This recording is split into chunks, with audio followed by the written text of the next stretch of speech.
اسماء بنت ابی بکر کہتی ہیں کہ میں رسول اللہ صلی اللہ علیہ وسلم کی زوجہ محترمہ عائشہ رضی اللہ تعالی عنہا کے پاس ایسے وقت آئی جب کہ سورج کو گہن لگ رہا تھا اور لوگ کھڑے ہو کر نماز پڑھ رہے تھے۔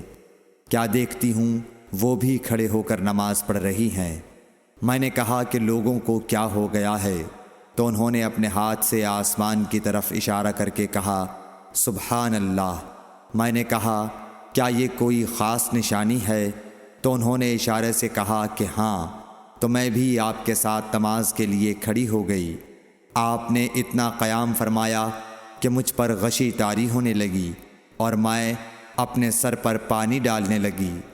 جب رسول اللہ صلی اللہ علیہ وسلم نماز سے فارغ ہوئے تو آپ نے اللہ کی حمد و ثنا بیان کی اور فرمایا آج کوئی چیز ایسی نہیں رہی جس کو میں نے اپنی اس جگہ نہ دیکھ لیا ہو، حتیٰ کہ جنت اور دوزخ کو بھی دیکھ لیا، اور مجھ پر یہ وحی کی گئی ہے کہ تم لوگوں کو قبروں میں آزمایا جائے گا، دجال جیسی آزمائش یا اس کے قریب قریب۔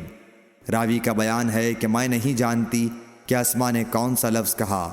تم میں سے ہر ایک کے پاس اللہ کے فرشتے بھیجے جائیں گے اور اس سے کہا جائے گا کہ تمہارا اس شخص یعنی محمد صلی اللہ علیہ وسلم کے بارے میں کیا خیال ہے۔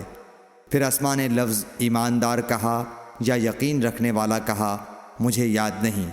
بہرحال وہ شخص کہے گا کہ محمد صلی اللہ علیہ وسلم اللہ کے سچے رسول ہیں، وہ ہمارے پاس نشانیاں اور ہدایت کی روشنی لے کر آئے، ہم نے اسے قبول کیا، ایمان لائے اور آپ کا اتباع کیا۔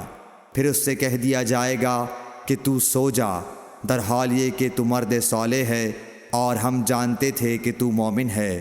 اور بہرحال منافق یا شکی آدمی، اسماء نے کون سا لفظ کہا مجھے یاد نہیں، جب اس سے پوچھا جائے گا کہے گا کہ میں کچھ نہیں جانتا، میں نے لوگوں کو جو کہتے سنا وہی میں نے بھی کہہ دیا۔ صحیح بخاری حدیث نمبر 184۔